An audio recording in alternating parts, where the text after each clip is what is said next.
Buenos dias, buenos dias. Welcome to Cafecito Tempranito con Tayrin, and today is a special edition on NuevaEra.Radio with our Latino men, Unfiltered Love. I am so excited to have here with us Chino Berrios and Isaac Capó and Paul Prez, and they are going to speak on love, self-love, and singleness with our Latino men perspective. And I'm so excited to have you all on board. Thank you for coming on board to be here with me this morning. Oh, thanks to you for inviting us. Thank you. Thank you very much. It's a pleasure for sure. This is a long overwaited talk, so I'm glad this is going down. Absolutely. Yep. I'm so excited. I've known all of you in some way, shape, or form for either a long time or a little bit of time, but you have all been and are influential individuals in our Latino community. And I thought that this conversation would be ideal, and it is important and vital for all of our community members and audience members to really listen to a Latino perspective on these three topics. It's not often that they're talked about, not often that we hear them coming from Latinos. Chino, I know that you have been doing your own content on love itself, and it's amazing, and I love that. And it's more of our, especially our younger generation, need to hear that through our generations and during our time, especially I know myself, like in high school or college, we didn't hear a lot of these conversations. So to have all three of you here with us, being vulnerable, being willing and able to speak with me today on these topics, I love it. So thank you. So first going around and talk about what you all do. So Chino, if you can start first of just give me like a minute of who you are and what you do, and then we'll go on to the next. Yeah, so what's up, everybody? My name is Chino Berrios. I own a creative agency here in Buffalo where we tackle anything from video to photo for businesses trying to grow their brand, bring more awareness to any services they provide, and yeah, just trying to run up their revenue, right? That's the goal. So I've been doing that for close to 10 years.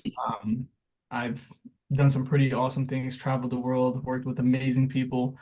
And what I do, and not so long ago during COVID, slash when me and my wife were pregnant with our son, I had a little bit extra time on my hands at home. So I thought I would get into touching upon subjects that I just talk about all the time with my friends who are going through things. And that's where the podcast style videos came into play with what I do, talking about relationships, relatable content, and it just worked, right? It just felt so natural. It felt like me, so it didn't feel like work, right? And I just knew that through that I'd be able to reach a lot of people, and I sure did. I mean, my videos reached millions of people. So it's been a great way to build a brand, and also just such an awesome subject to talk about because we all go through it. And so yeah, I mean, that's pretty much me in a nutshell. And yeah, I'll give it to the next guy. Thank you. Isaac? Okay. So I'm Isaac Capó. I'm from Fajardo, Puerto Rico. So here on Buffalo, New York, I am a barber and also the creator of Looks Empire podcast.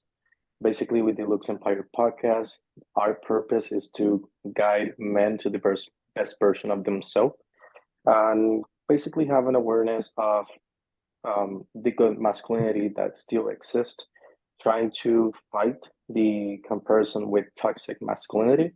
Basically, this is a concept that in itself, it's not equal or the same. You are either masculine or toxic. And so that's something that I want to work with, guiding our men, Latino men, or in general, to the best version of themselves to be able to accomplish their own dreams and become those people that basically allow the environment of ours to grow to even better and also to make a great future for our children, our next generation. Absolutely. I love that. Paul? Peace, everybody. Me llamo es Paul Perez.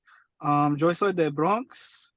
Yo soy boricua, dominicano y african americano. Que lo que, oye loco, We here. I live in Buffalo, New York now, with my beautiful wife. She's from Harlem. We're both from New York City. She's Boricua y African Americano as well. I'm a real estate developer. I'm also a lender. I'm a licensed loan officer. I'm a HUD certified counselor. I am also in pursuit right now of getting my commercial construction license, as Nice. well, to do more real estate, and really try to help uplift the community, build for the community. Again, coming from New York City, and the Bronx specifically, I know what it's like to be in those types of environments. And we're loud people, but we're also very prideful people, and we are about change and uplifting our community. And it was just so surprising to me, like when I came up to Buffalo, September, there was a Puerto Rican Day parade. I was like, wait, there's Puerto Ricans in Buffalo? Yeah. Like, this is We out here, brother. yeah, you guys are. We are up here. So I had to call my family and my great grandmother, and I was like, yo, did you know there's Boricuas up in Buffalo? Like, this is for real. So my mother finally came up to the Puerto Rican Day parade, and she was like, oh yeah, it's lit. So I'm just happy. Yeah, thank you. Thank Awesome. you, thank you. And for all those who do not know me, especially those who are watching us on this video, I'm Tayrin Tapia, and not only am I the host for the Cafecito Tempranito con Tayrin episodes on NuevaEra.Radio, but I'm also the visionary and founder of Latinas Evolving, which is a company who's all about uplifting our Latinas in our community, but is never, I don't want it to ever be thought differently that just because it's called Latinas Evolving and that I'm trying to help elevate our Latinas, that our men are forgotten, right? Our Latinas community really need that uplifting, that empowerment. And I am so happy to have the three of you on here because you three are individuals who are Latinos who are in our community, also doing the same within the Latino community, being that voice for our Latino community. I don't think it's right for me as a Latina to try to empower a Latino. I have no idea what it is to walk in your steps. I know how it is to walk in our steps as a female, but not as a male. So it's never forgotten that just because Latinas Evolving exist for just Latinas, that it just doesn't mean that we don't support Latinos. We need individuals like yourselves supporting us as well so that we can also empower you right back. And all three of you have been instrumental in supporting me and Latinas Evolving. So thank you so much. You're Sure, welcome. thank you. Thank you for what you do. Yeah. Thank you. Thank you. So speaking on love and singleness and self-love, one of the first things I do want to talk about that I think is a very important topic, as I mentioned at the beginning, is self-love. If any of you can speak on, or if one of you wants to first start off on speaking on self-love practices, sorry, that maybe you instilled before you got into a relationship, because all of you are in beautiful relationships, and I'm so happy to see that. But I know that at one point in your lives, you were single, right? And it probably took some time to get to that point where you're in these committed, settled relationships. So what self-love practices did you take on before your relationship, or maybe didn't take on and then learned while then being in a relationship? Hmm. Anybody want to Who go wants to go first? first? Yeah, I can easily, if no one Go ahead, minds, I Isaac. can. So, I mean, in a way, self-love, it's complicated. At least in my experience, it's not something that you can plan to and hope that it will go as you plan. Now, I will say that self-love is necessary. Um, there is say around the saying, if you don't love yourself, you are not able to, or will not be able to love someone else, Mm. and not to get into a relationship. Now, I will say that that's not necessarily true. Um, in it itself, you experience first the knowledge of how to love someone else first before you learn how to love yourself. This process to self-love yourself, it goes through the relationship. At least that's how it was for me. Before I get in my relationship, one, it wasn't planned. We met at McDonald's. I was working. She was in a with a friend. They were in a birthday, and I see her. I like her, and move a few things around, and I find her in a school that I was, and then pretty much from there I took it on, and we got into a relationship.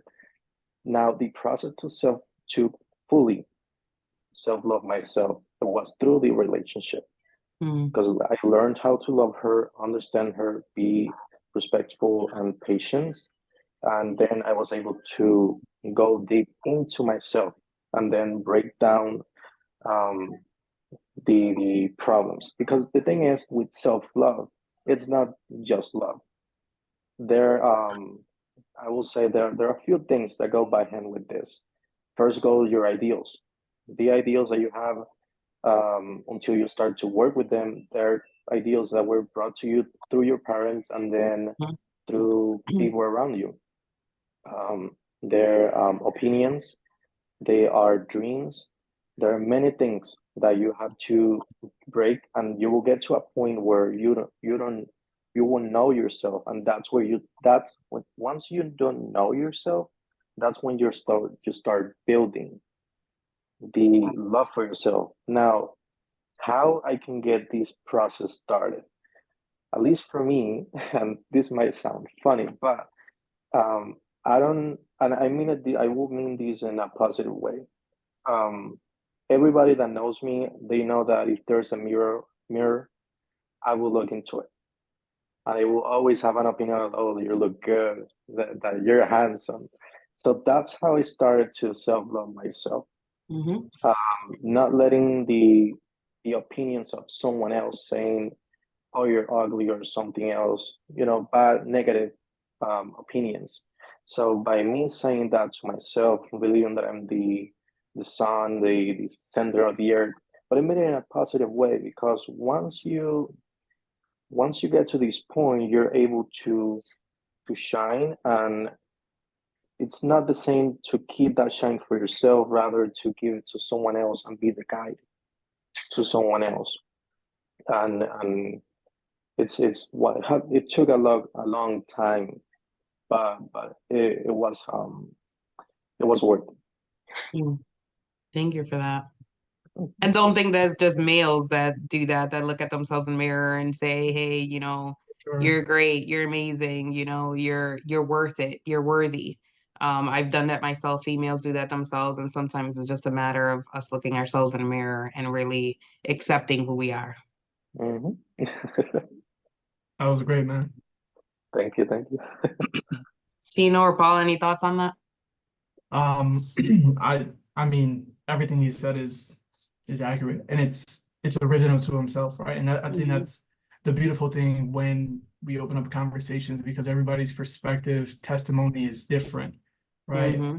So I just thought that was very well said, and I could definitely just tell from your words that, you know, you've been through things, but you got over them, and you did the work that you needed to do in order to come today and give your testimony to us. So thank you, man. Oh, thanks to you. Sure. Any practices that you may have instilled, Chino, whether before your relationship or while you're in your relationship, that you're continuing to do?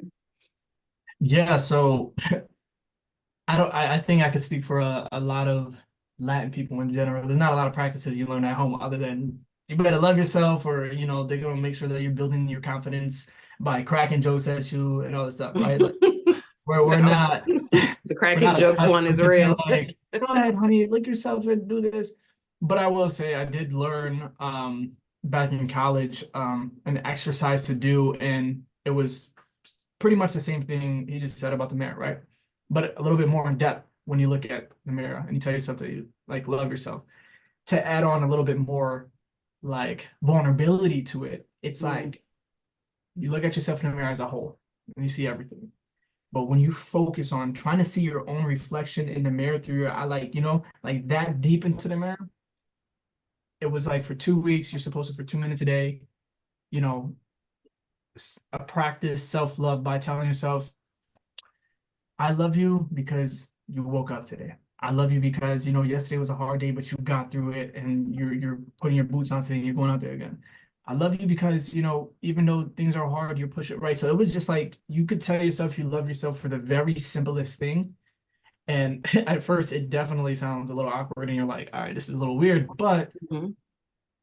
it was like you start to form the idea and the concept of it, where it's like, wow, like I don't tell this to myself enough, and we can't always expect to hear it from other people, and other people don't know who we are on a ground level. So like, how can we expect them to say that? They don't know who we are deep down. So it's just like you have to have those self-talks, those self-reflection times for yourself to call yourself out. Again, as a married man now, prior to me being married and getting into this committed relationship, I didn't have my first girlfriend until I was like 19, 20 years old. I didn't believe in dating when I was younger. But I also um right when I got into my first relationship, I understood that relationships were for me, but it Mhm. was always hard to stay in them because I didn't have a lot of great practices in my upbringing showing me like how to properly love. What does love look like on the bad days? What does it look like Mhm. over situations that, you know, um, person A would just walk out and just ruin everything compared to person B who's gonna walk in and be like, you know what, this is tough, but like let's work this out and figure out, why we love each other. So like it's worth working out. It's worth going through those awkward moments or those like, confrontational points, even though we don't like it, but we have to do this. Um, that just the way that my brain works when I'm in a situation is like I kind of like put myself in my wife's shoes in certain scenarios. I'm like, all right, as a man who's a godly man and a man who loves his wife, like I put my pride aside, right? Because I know, in certain situations I could be like easily tempered or just like whatever, right? But it's just like you can't expect self-love for yourself if you can't properly give love to somebody else, right? So and that's kind of what he was saying, right? So for me, the self-love journey has just been like building the confidence within myself to consistently look myself in the mirror, self-reflect, call myself out on the things that I know I did incorrectly, and keep myself accountable and stay disciplined to becoming a better man every single day. That's what helped my self-love because after that, it just reflects and radiates to everybody else. So that's Mm-hmm. that's when I was Mhm. put in a position where I'm like, I love myself enough. I know the love that I'm giving to this person, they are gonna feel this on a different level because it's a secured love. It's a guaranteed love.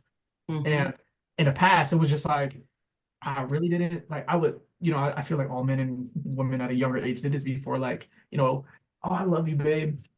I know what love was. I didn't know what that meant, right? Mhm. Mm-hmm. I wasn't purposefully trying to love bomb, but it was like I thought I loved you, but like, what is love, right? And What so is when you love? break Yeah. past that point, I think God is the best, um, like so like for love in general. If you don't know what love is, you know how to capture Amen. it, you know how to feel it. Like God is like literally, He will give you this love that like once you feel it and you know what it is, it's like this is how I gotta love my wife. This is how I gotta love my Mhm.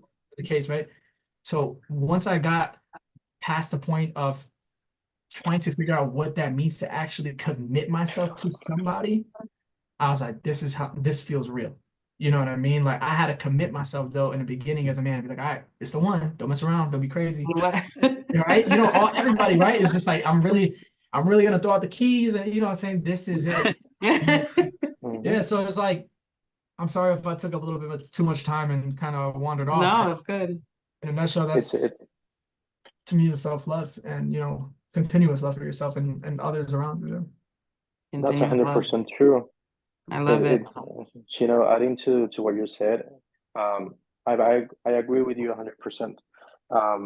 The fact is that the love between so the way that women express love and the way that men express love it's totally different, but they Mhm, complement each other in the exact in an equal way. mhm, Um, Men the in a godly part, right? The experience of love it's not something that men learns unless it gets a connection with God. That's the only way that we can understand love and understand its Mhm. meaning because we can say it and not get don't get me wrong, we do love. It's just that the way that we express love is different. For example, for my wife, well, we're not married yet, but so Speak it into the existence, you know? yeah. Hmm. So Absolutely. the way that I express love to her is, I wouldn't say 100% emotional, but by the having the purpose of being a provider, having the purpose of seeing in the future that we're going to have a family, respect. If we get into a situation that it's between life and death, knowing that I will be in front of her to protect her. It's No, by protection that we demonstrate our love. correct. Correct. Yeah. I would love to talk about that later, Taryn, if we can, Yeah, about absolutely. that subject, because that's a whole other topic. Hmm. The provider Yeah. standpoint in, like, you know, I think a lot of people, I'll just put the idea and then we can talk about it later, but like pretty much where it's like a lot of men, especially Latino men, because if you're raised in an old household, it's just kind of like the man runs the house, right? But then it's like, at what point can you really say that you want to lead the household, right? Like, not every woman is just gonna come in and let you just lead. Like, it's not easy like that. Hmm. But I want to get into that later. Yeah. So we give our brother over here a chance to Yeah, I want to speak. give Paul an opportunity to talk, but Mm. before that, for the listeners that are listening, and you're listening to Cafecito Tempranito con Tayrin, and today we're speaking with our Latino men on Unfiltered Love, just really having an honest and raw conversation about love, self-love, and singleness. And right now we have been touching on the topic about self-love and the practices that we have put into that, or that these men have put into that throughout their lives, whether when they were single or now in their relationships, and what they've learned from it. So, Paul, any of your practices or anything that you can speak on based off of what Chino and Isaac were mentioning? I mean, the two guys, Isaac and y'all definitely hit it on the head. With when Isaac mentioned, you gotta love yourself before you can love someone else. I'm instantly thinking of Mary J. Blige, and that always was something I was growing up with, as a kid hearing that song. And then, to Chino's point, talking about how you're making accommodations and you're adapting to your partner, and you're also, making accommodations and adapting to yourself. And for me, I was always the shortest in my class, the youngest in my class. So growing up, I didn't really get that love and attention up front from women. It usually would come like the last day of school. Like, hey, I like you, and then they would leave. So it was kind of like sucky for me. Summer camps was Aw. kind of tough. It was like, why these girls bothering me? But it's like, my older cousins and people were like, yeah, they like you. Like, so it was a little different, but I had my growth spurt, and when I got, became a senior in the college, high school, that's when it just started becoming a lot more real. Like, oh, I wasn't just like friend, cute little Paul, you know what I mean? It was like, oh, who's that papi chulo over there? Mm. You know what I mean? So it was Come on like, now. Come on now. Okay. Speak on it. feel me? So, and then I was like, hey, I gotta go to Buffalo, I gotta go to school. So I'm out. I'm here for a good time, not a long time. So, it just worked out where I started seeing like, okay, I'm very close to my mother.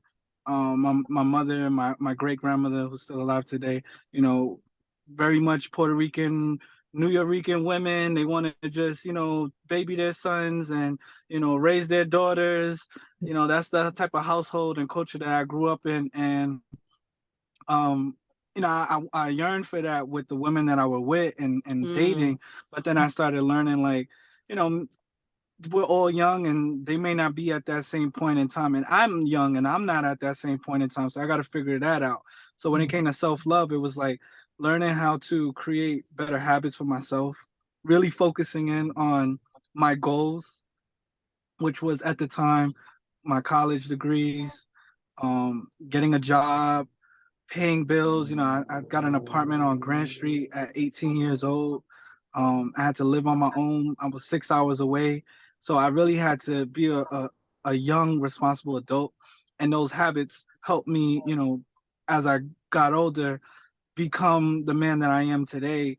And I think that though there were moments where I was not with someone and I was alone, I really needed those times to focus in on me and build better habits, like working out, figuring out who I want to be, accepting that I did make mistakes. Like, it wasn't just, the women that I was with, the girlfriends that I was with. It was also some errors that I may have made or things that I may have not done.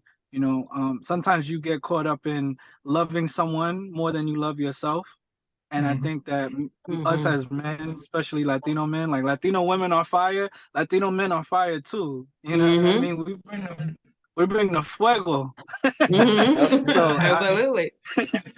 I feel like, yeah, exactly. So I was like, I gotta learn how to just take all of those things in and just be at peace with myself and understand that I want to be a better man and potentially a better husband. And in order for me to find a partner that I want, I have to be that example and I have to lead by it. So by way of me focusing on the work that I needed to do on myself and reflecting on my own actions and my own words, helped me become a better listener to my partner and a better contributor. Because now when I'm listening with intent to understand where they're coming from and then be able to provide as best as possible. And also creating barriers. There's certain things that are things that I'm okay with, and then there's certain things that morally just don't sit right with me. And in that process of learning self-love and being at peace with myself, that's when I started to be able to find the woman that was best for me, because I was focusing on me and building myself up. In turn, I found the confident woman that I was looking for. So, I say to the audience and to people out there, if you're looking for love, the first place that you need to look for that is within yourself. Be patient with yourself. Understand, build good habits, build good character. Know what your morals are, where you stand and where you don't stand on things. Because then when you find someone, you're not trying to go through the process of figuring out yourself while figuring out this person. You're going through a process of figuring out who this person is and how you and this person together become one.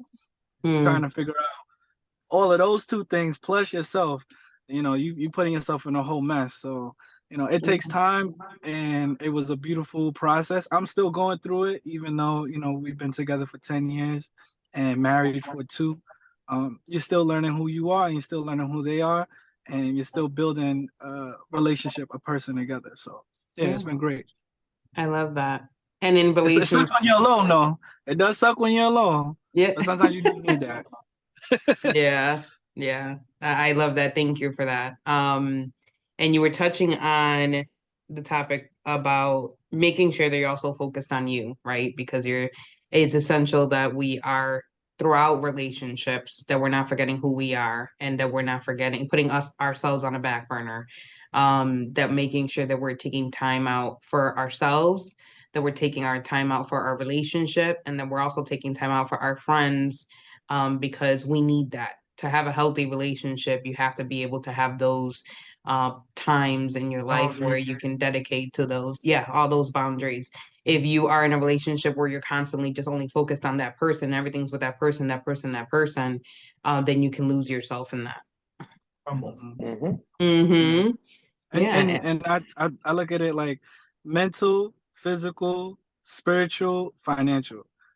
Focus on those factors because they're always going to come to play whether you're with somebody or you're by yourself.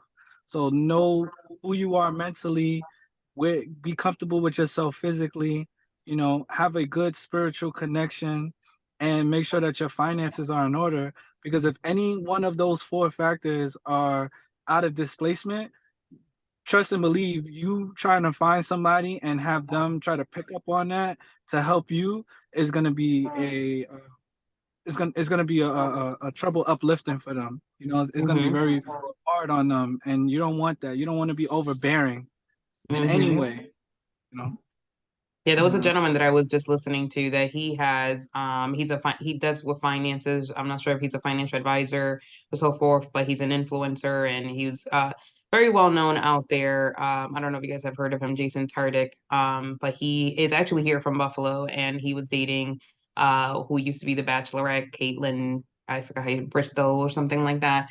But he mentioned recently in one of his podcasts on how or I'm not sure if it was a podcast or interview, but he mentioned on how when he went into that relationship, they were both so in love that they never had the conversation talking about what you're talking about right now, Paul, about finances, what that looked like for themselves and together, what their goals were as individuals and together. And it's important, right, to have those conversations at the beginning, because you are so in love and you're so in the high of being in that honeymoon stage and so forth, that sometimes we don't think about those things. And then when you're in a relationship and as the years go on, and all of a sudden then these conversations come up, when you realize that you didn't have these conversations, they can take a toll on the relationship if one or both are not well in those areas, and it will take a toll on probably a breakup, or just a toll on the relationship period, or maybe just on the friendship. So thank you for touching on that. I think at our age, because like when you're dating when you're younger and you're kind of understanding, like, all right, I don't expect this person to have their things together, you know what I mean? It's just like, all right, we're kind of going through this just as young people figuring it out. But when you're dating and you're in that age where you should have your stuff together, have things figured out, it definitely is tough for a lot of people, and it's understandably so. Like Paul was saying, like if you don't got your finances together, like as men in general, it's like we don't feel confident when we don't have those things in order, because then it's like if I was a chick, I wouldn't date me either. Right, that's how I think. In order, So before I started dating my wife, like I was single for probably the longest time in my dating career, because I was, jumping into one relationship the other. My goal and my mentality, mind you, I was young, still 23 or something like that. I was just like, all right, before I get my next girlfriend, I'll make sure, I get a job, I got some savings, I got a property I own, and blah, blah, blah, blah, right? It didn't work out, but I think I'm the type of person when I come into a relationship where I'm like all cards on the table, right? So I keep a very open book conversation for anything you want to talk about. Hey, listen, this is my goal. This is how much money I gotta. I'm trying to make moves, but like I'm not in my peak yet. So you can understand it and just love me and just be like, I believe in this man, and we go from there. Or you could just you can make your decision, because a lot of women they want protection. They go in a room and they look at what man looked the biggest, got the most money, who got okay, he looked like he could protect me financially, right? So they look at all that stuff. So that's a different topic for a different conversation. As far as like what we have to deal with as men, where it's just like, damn, like it's always like that. But it's this is good. Yeah, I think everything that Paul said though, like I really, really resonated with what he said, of just having those things in order, because it just makes things a little bit more you could just be more confident in yourself going into a situation.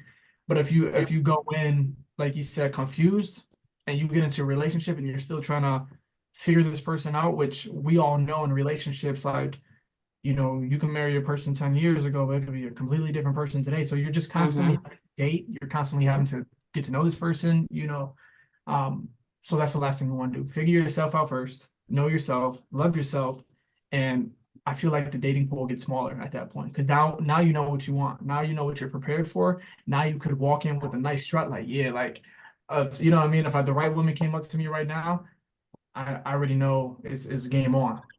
That's true. And speaking on that, because you mentioned something there about the early dating time, right? That we date multiple people. One of the things that I have mentioned to my kids that I wished I had heard when I was younger. Now with me, for those who do not know, I got married twice. I got married once when I was 19 years old, and even though at that time I was in love with this person and he was my person, he was my best friend. Would I have done things differently had it been up to me? Absolutely. I would have probably just stood engaged or just stood in a relationship for a longer period of time before I decided to get married. Around that time, I made decisions of getting married because I had just lost my father. I was going through like an internal depression, and he was kind of like my out.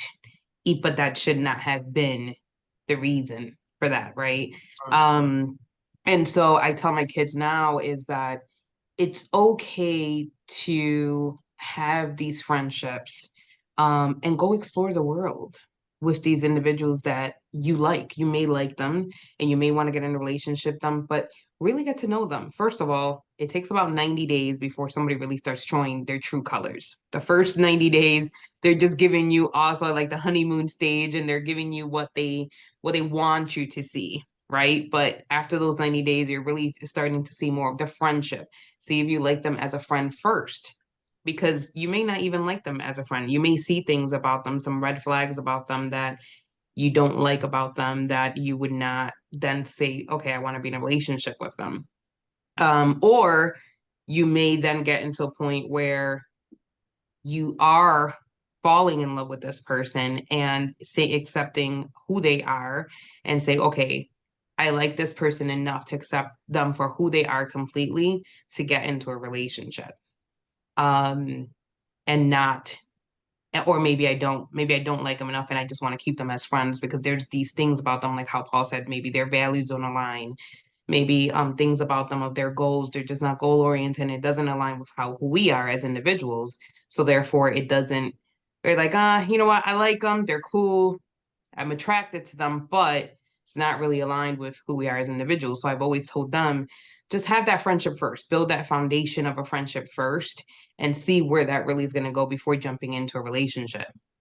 So speaking to our younger generation, and now that you all three have kind of gone through that stage, what would you say to our younger generation now that's coming like out of high school, or, this stage of how should they kind of. You really want to know what I'd say? Yes, I want to spill the tea. Go chase Yeah, Jesus. I have something too. Hey, huh? Go ahead, Isaac. Well, I will go straight to the point. If you plan to go that route of friendship, you can be friends, but be clear that your intent, it's not going to stay as friends. Because something about men, it's that in the process of being or trying to be in a relationship with women, it's that down the road, if you're too friendly, you will get into the friend zone, and it's really hard to get out of the friend zone. Mm, That once you get to that point, there's no friendship anymore. Y'all So been if you're yeah, clear on good to, first, yeah, you might have a chance. I like that. Yeah, And it's good to hear that perspective, right? Because for us females, we may look at that differently. For us, it's we want to get to, at least for me, I don't want to speak for all females, but for me, I want to build that friendship to see that I even can like this person to that extent, of even wanting to continue a relationship with them. Um, but that also probably stems from past experiences for me of how I would approach it. Me dating now, and I'm the single one of this group, so y'all know what to reach me. So y'all know anybody, y'all know where I'm at. But my thing is that I'm all about intentionally dating. That's how I call it. I don't have time for games. I don't have time to waste. It's either you are intentionally dating me with the intention that we're looking to get into a serious relationship, or we're not, because I don't have time for that. So that's how I go about it. It's a great way to go about it, because Mm-hmm. listen, people will waste your time. Mm-hmm. Yep. Will waste your time, like, Mm-hmm. man, And so, money. so, and money, right, but if I could take the mic real quick, the advice that I would give, I would first start off with, because we're talking about kids at 14, 15, 16, Mm-hmm. society and social media and media in general has just poisoned a lot of our kids' minds. First off, what you see on social media, it's not all real.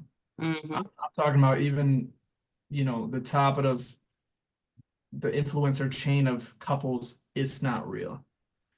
So I think a lot of these kids, they fight and yearn for that because they think it's a true day-to-day expectation, like, they're just shooting to be one of those couples.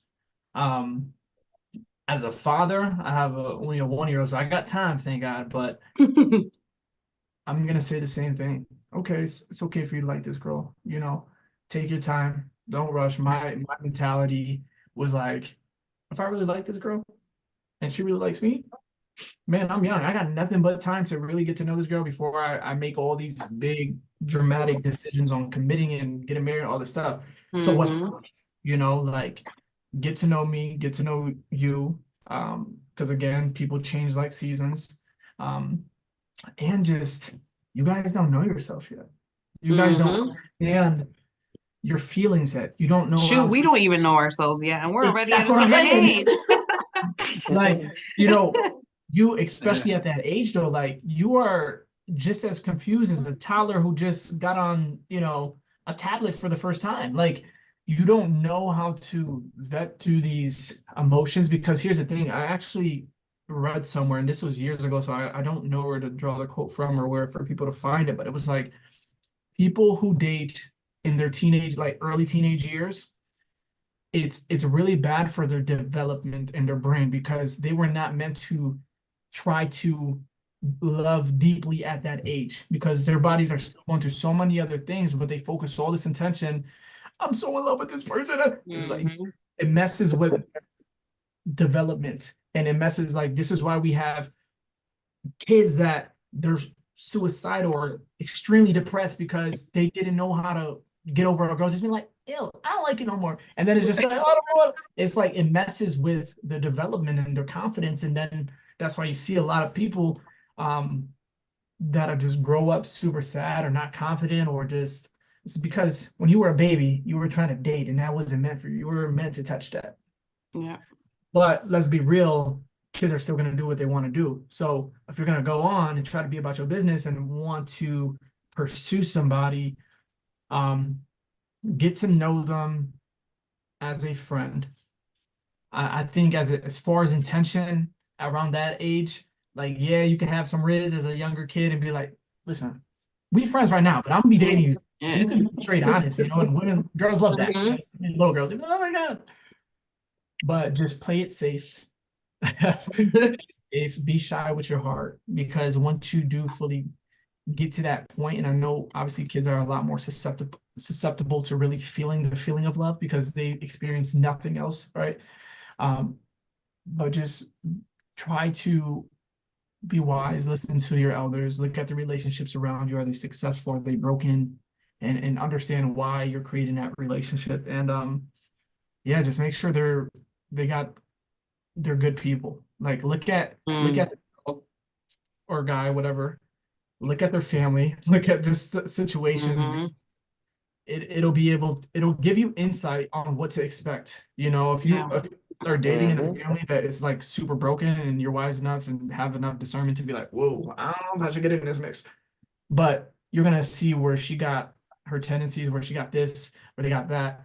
And it'll True. help you just understand them more so that like Paul was saying earlier, you can then help them in their, you know, figuring the things out.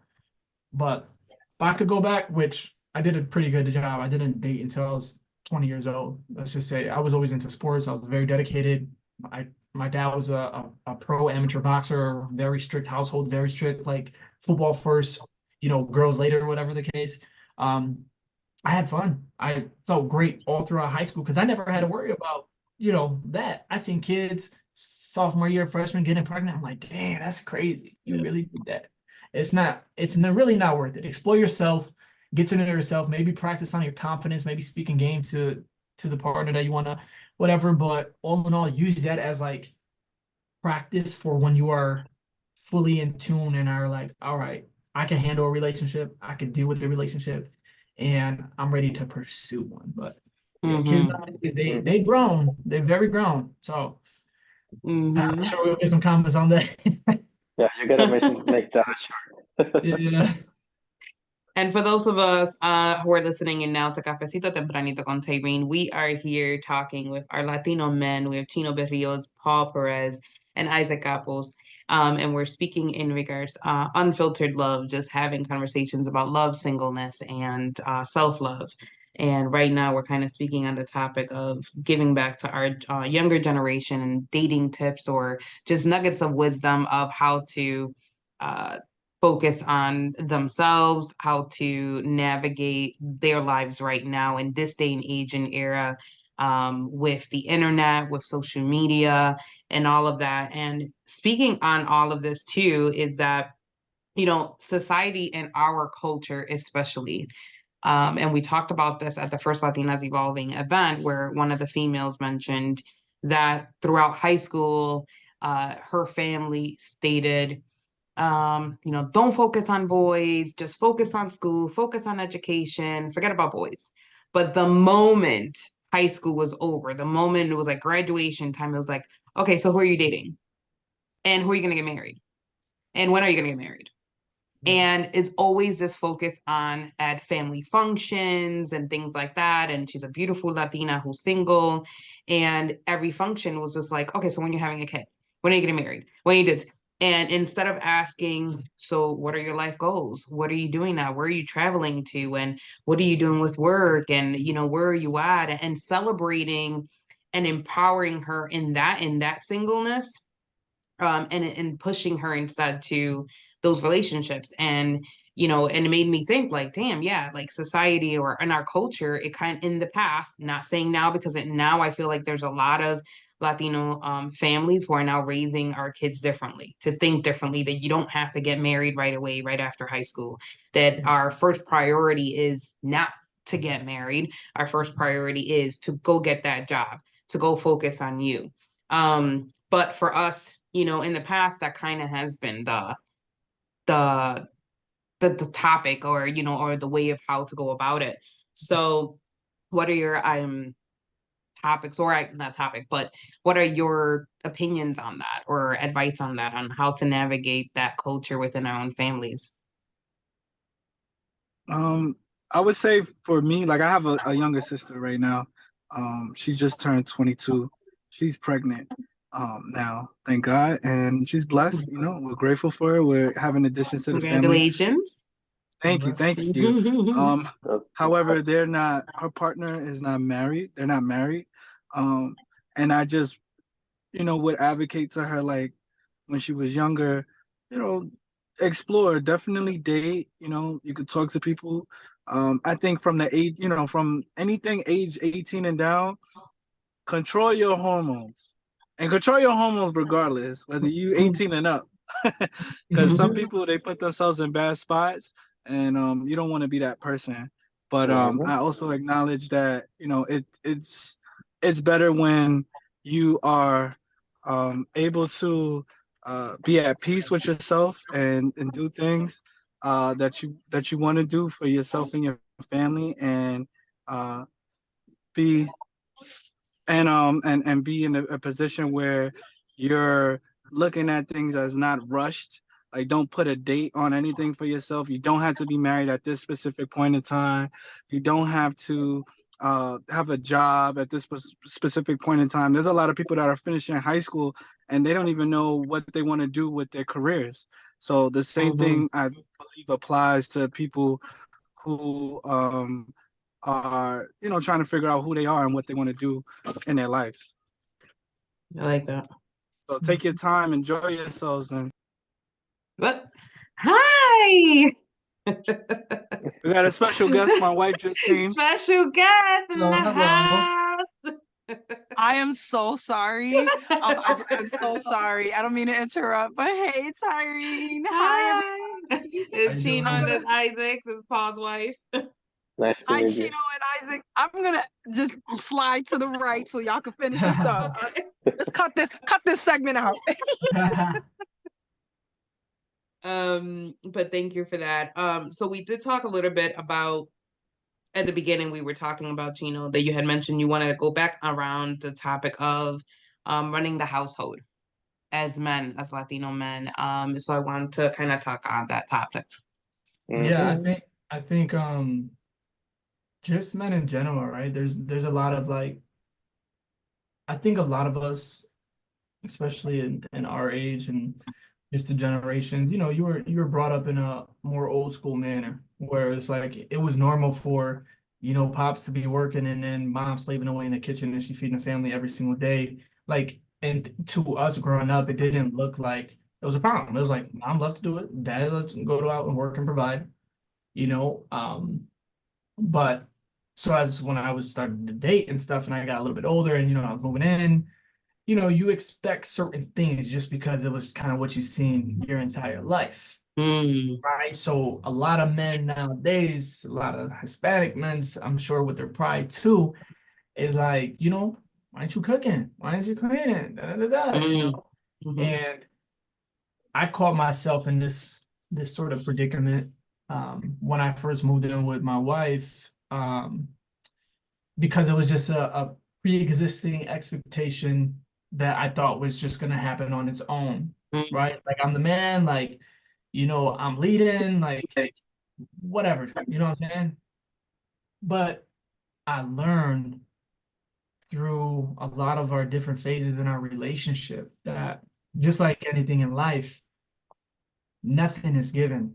You gotta earn that respect. You gotta earn the position where your wife is, I want to do this for my husband. I want to do this for my family. I want to cook for him and do this. It's you just not gonna walk in and it's just gonna be like you automatically got a robotic slave who's just gonna do what you tell it prompts to do it and it's gonna do it.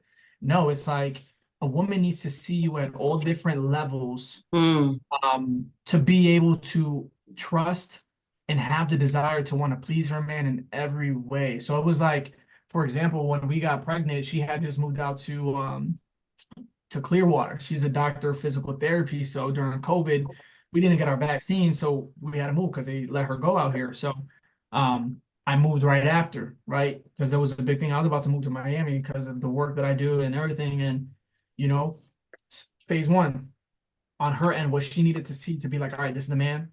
I trust him. I know he can provide. I know he's going to be there. Was I put aside me wanting to move out here. Okay, I'm gonna be a man. I'm coming out here. Boom, moved in with her, help her out. Right.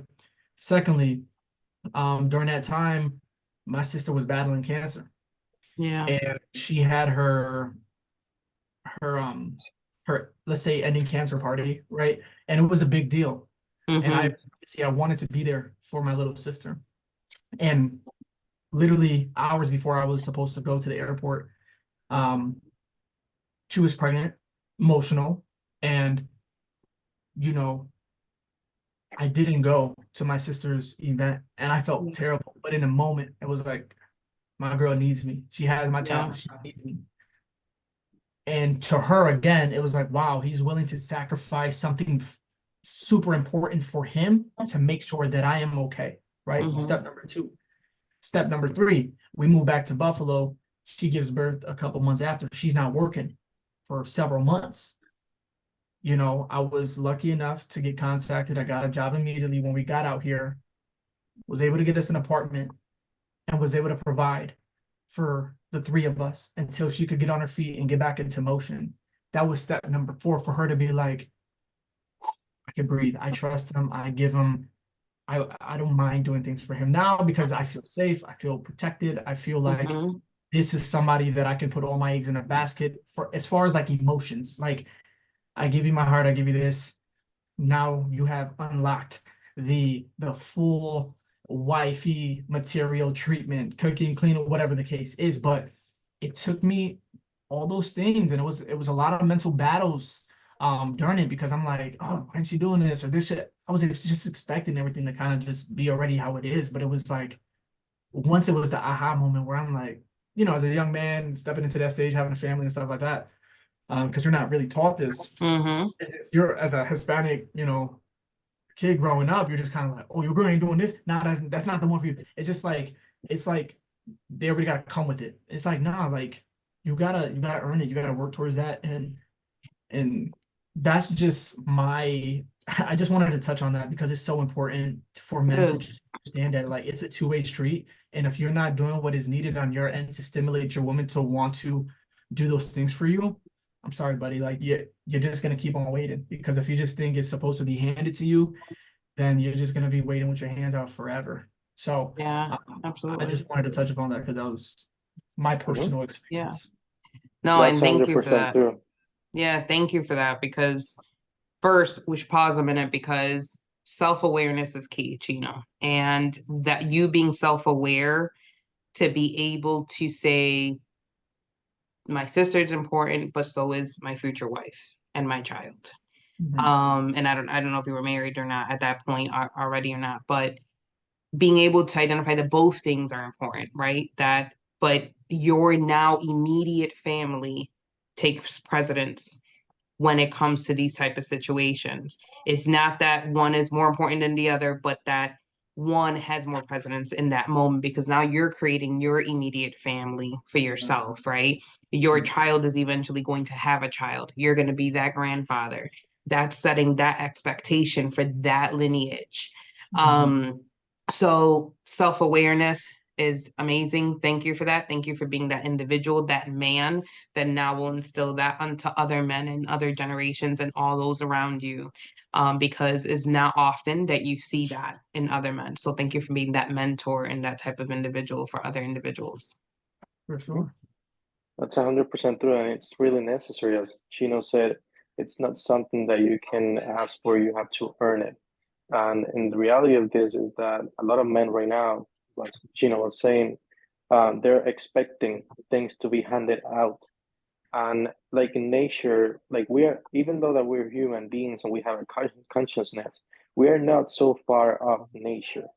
The fact is that we follow the same process. There's a lot of competition. There are specific men.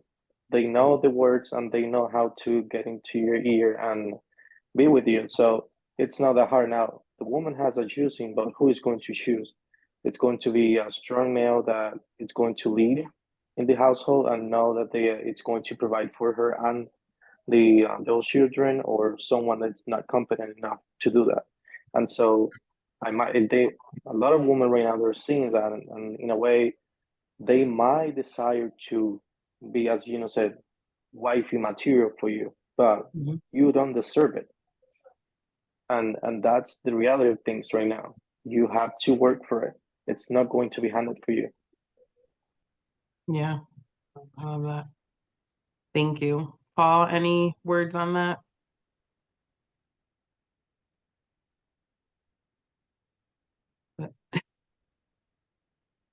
Careful now. Yeah. You know you got Sorry. that passcode. Yeah, you know, technology. No, I agree with Chino and Isaac. You know, you know us. You talking to some real men of men here. You know, that understand family values and family households and what does that mean, and our positions and our roles. So, you know, I think for us, it's that balance. It's being you know, gentle enough to be vulnerable with our partners, and having, you know, good hard conversations, reflecting on things that we, you know, our flaws and our superfluities, at the same time being that foundational piece, right, for the household to keep things afloat. You know, when things go bad or things are going left, you know, the women, you know, I'm just speaking on the heterosexual relationships, but the women tend to look at the men, you know, for support and that anchor. And I know for us, you know, we step up to the plate. We're not the type of men that falter and fall under pressure. You know, we create diamonds. We don't break. So, you know, it's hard because we see in our society, and definitely within our communities, you know, with poverty and drug addiction and crime and all these other things that are going on, you know, it culminates where the men oftentimes are not as strong, and it's the women who have to play that role of being the structure, and, you know, taking care of the kids and making sure these things are in place. And I think that we as men, you know, the strong alpha men that we are, we just need more of that, and we need to lead by example and create that comfortable environment where, hey, there's gonna be times like I've lost my job, you know, a few times, and I had to be vulnerable enough to know and accept that my wife at the time was my girlfriend. Can she help take care of the bills? Can she help sustain things while I'm getting my stuff in order? At the same time, when I did get my things in order and I was situated, I made sure that I purchased a house. I purchased a multi-unit to create passive income. I created businesses and I had the foresight for the next, even though it may not start now, but within the next 2 to 3 to 5 years, this business will take off and will create financial stability for the family. And that's the same thing with spiritual and physical. When you're up, that's the best time for you to start preparing for the winter. That's the best time to start preparing for when things, can we curse on this show? I don't want to curse, but we can curse on this. Do whatever you want. Oh, okay. Well, we want to make sure that we prepare at the fullest extent. When shit hits the fan, you know what I mean? You are ready and you're okay. And I think that, when you have a partner, especially a woman, and you can show her and tell her, like, listen, this is the plan, this is what we can do to take care of ourselves and our family for the next years to come, future generations to come. That creates a lot of sustainability and confidence in both you and her and the relationship as a whole, because you guys have a plan. And they say, a person who doesn't plan plans to fail. And if you plan as a couple, as a relationship, then that means you're planning and saying, I'm committed to this relationship. I want to see this relationship go further. And how can we, continue to make this work for both of us? And my wife, she'll tell you, she'll be like, whoa, chill, you throwing a lot at me, there's a lot of things that you have in mind. And it's like, yeah, I do, because I expect nothing less of myself in this relationship. I expect nothing less of us to provide for the future generations to come, our children. So, it's just that balance of being patient with yourself, being forgiving of yourself and your partner, and willing to really work together and say, look, when you're slacking, or if there's something that you're not strong on, I'm gonna pick up on it, and vice versa. She gonna pick up on things for me. I don't know how to cook mango. I don't know how to make pasteles. You feel me? But she do. Yeah. Okay. And I'm coming over. And I know how to. Yeah, we out. You know what I mean? So, and I know how to take care of the house. I'm learning as well. So, we're both going through it, and that's why I say, like, that patience is key, because you can't just be forcing your partner. You got to know, what do you bring to the table? You can't be forcing your partner to bring everything to the table, and you're not bringing anything. Yeah. At that point, you just come in with a fork and a spoon, if that, ready to eat. While she's bringing the table and the chair and the food. Yeah. So, you got to make it fair for everybody. Yeah, absolutely. Sure. And that's all a part of evolving in a relationship, right? Like, you could be at the beginning of a relationship with somebody at a year in, and you don't know how to do a lot of those things, right? But then 10 years down the road, you do know how to do a lot of these things. You have evolved and you have changed as individuals. So when you have changed as individuals, and that's like wading right into the next part, is what does that mean, and how do you evolve with your relationship? Because 10 years on the road, like you, Paul, you guys have been together for 10 years. I'm sure that 10 years ago, the way you both navigated relationships and life was completely different and looked completely different than what it looks like now. And getting to that point of understanding is like, okay, we both have evolved. We both love each other still so much. And we are both falling in love with each other even more now that I've known you for these 10 years. So and speaking to all of you, how would you navigate those moments in the evolving of the relationships, or how do you hope to navigate those moments? I would just say this, because we talked about my relationship. Chino mentioned this.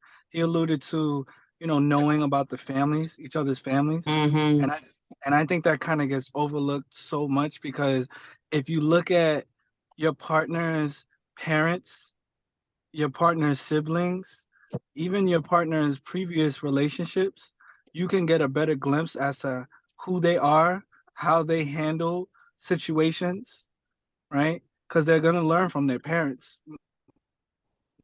More likely, you see a glimpse of how their parents, acting with each other? How does this individual treat their brother or their sister or their friends? And that'll really help gauge to help you understand how they're going to react potentially in certain situations. So, for me, it definitely goes day by day. Sometimes we're on a give and go. She's a high producing individual. She does children's books. She's a director at a not-for-profit. She sits on several boards. I try to, as busy as I am, I try to support her, and her business and what she's going through. So, Mm-hmm. It's a give and take. It's like, okay, well, today's a new day. However, what is it that she needs and how can I step up to the plate and help her? And vice versa, she does the same for me. There's moments and times where, I'm doing a project or I'm working on a development project and such, and she'll come in, she'll step in like, hey, did you consider this? Do you need help with this? Let me make sure that the food is cooked and prepared. Sometimes I'll have to cook and prepare food. So every day is different. There's not a day that goes by that is monotonous. But again, it's just those principles. We live off of those principles of patience, understanding, listening to one another, and willing to work with each other to build a goal. And honestly, the biggest peace of mind is like, I don't worry about my wife being with somebody else, and she doesn't have to worry about me being with somebody else. And that peace of mind really helps us flow at the highest level because we're trying to win. We're trying to win championships over here. So the last thing I need to worry about is a person on the team trying to switch teams or go somewhere else, right? So Yeah. that really helps. Choosing. That's the key. Yeah, choosing each other, right? Like constantly choosing each other over and over again is huge. I think we go through, we look at movies and we look at shows and they show us this fairy tale of what a relationship should look like or should be like. And it's realizing that love is hard. Love is not easy. It's not as easy as the way make it seem, in the movies and in shows. It's about literally choosing each other over and over again and having that respect and love for each other to just go on that path of and like how you said, Paul, is having those goals, having those ideas, having those adventures that you want to go on. And you're saying, and I want to go on this adventure with you. So I love that. What Paul says is, I mean, if you listen to the words of Paul, I can tell there's a lot of wisdom there. And Mm-hmm. like Chino said, there's nothing better than having all your cards on the table and find that person that understand you, respect you, and want to be part of the process. And that's really hard to find nowadays. Finding someone that is willing to go with you through the process. And let me tell you something, there's nothing that I love more than when I'm doing something or like I'm my own zone planning something and then my girlfriend goes to me and then tells me, hey, how about you do this? And try to like work with me together through the idea. I can tell you, I have been saved from a lot of things that could have ended badly because Mm-hmm. of her intervention. Because I was thinking that it might work or was a good idea, but it was I was rushing things. And that's something else. Like I expect something from her, she expects things from me. And one of the things that I had to learn throughout the years that we'll be into our relationship is to listen. Mm. Yeah. Listening is definitely a huge part. Huge part. Communication is a huge part. Usually it's probably one of the main factors in all relationships. But we're here getting down to the last few minutes. And so I just want to give it the opportunity for all of you, if you want to share one last few wisdom or nuggets of wisdom about anything pertaining to any of the three topics that we talked about before we end our show today. I'll go first. Okay. For anybody listening, for anybody who's actively dating, well, you should always be actively dating, even if you're in a marriage. But for anybody getting into new relationships or thinking about it, or just getting out of one, a bad situation, just understand that you have to give yourself the grace of patience. It'll come, the right person will come. Don't ever get depressed just because you think the one got the way. I could tell you right now that person wasn't the one if they did. I think there are so many opportunities for God to bless you, but also for the enemy to disguise himself. So just have the discernment, have your heart open and eyes open, and that perfect person will come. But don't rush what's meant to be perfect. Nothing will ever be perfect, right? I'm using that very like vaguely, like it'll never be perfect. But just be patient for the right person to fall into your life, because it will come. But just like anything in life, it takes time for beautiful things to unfold. I mean, in businesses, right? They always say, after you get past that 5-10 year mark, then you could like feel like you're good.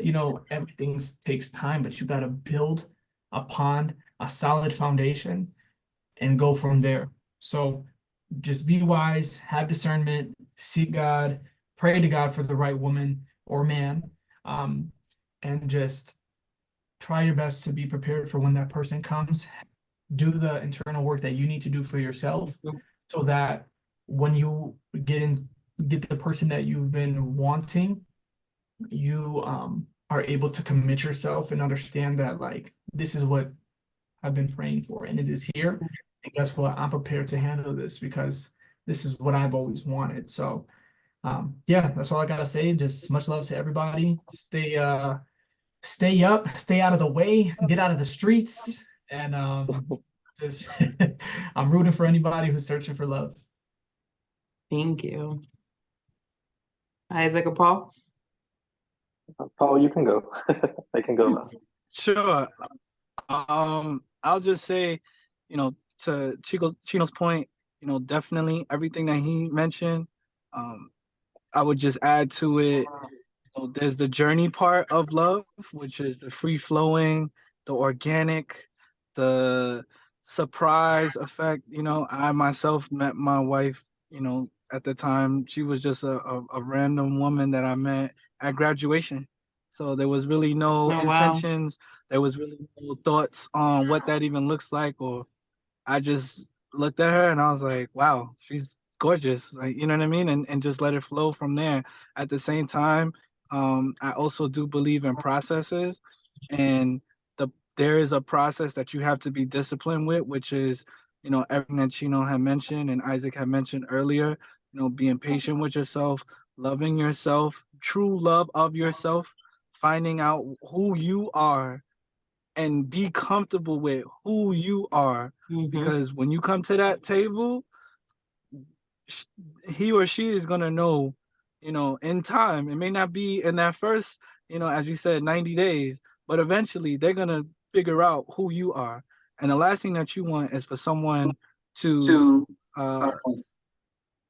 dictate or have a representation of you that you don't even have for yourself and that you're not comfortable with. So enjoy the journey of the love, take your time. For my young people out there, use protection.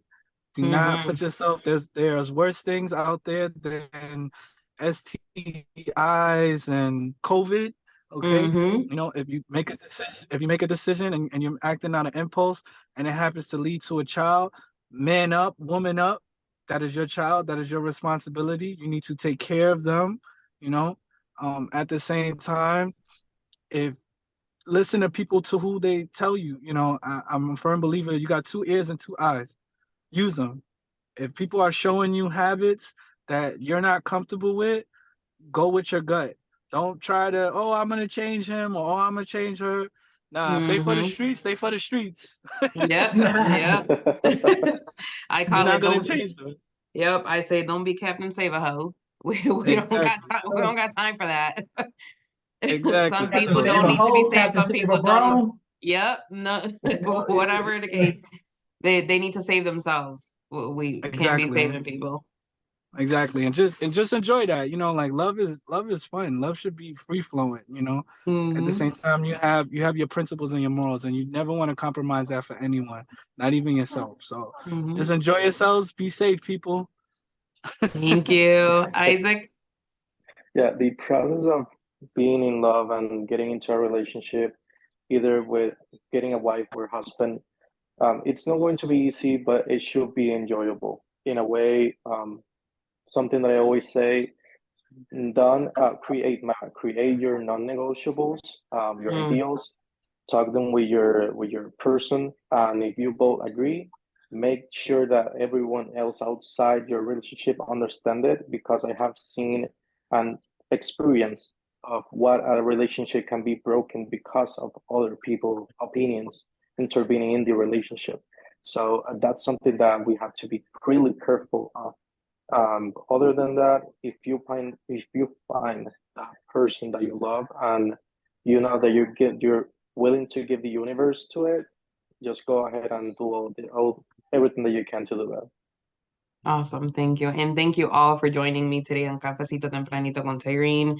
This has been a great conversation. And really quick, if anybody wants to get in contact with all of you, which social media platforms or what contact information can you provide for them? For sure, I'm on LinkedIn, Paul Perez. You can find me. The E has the accento, you heard, but definitely type it in. We here.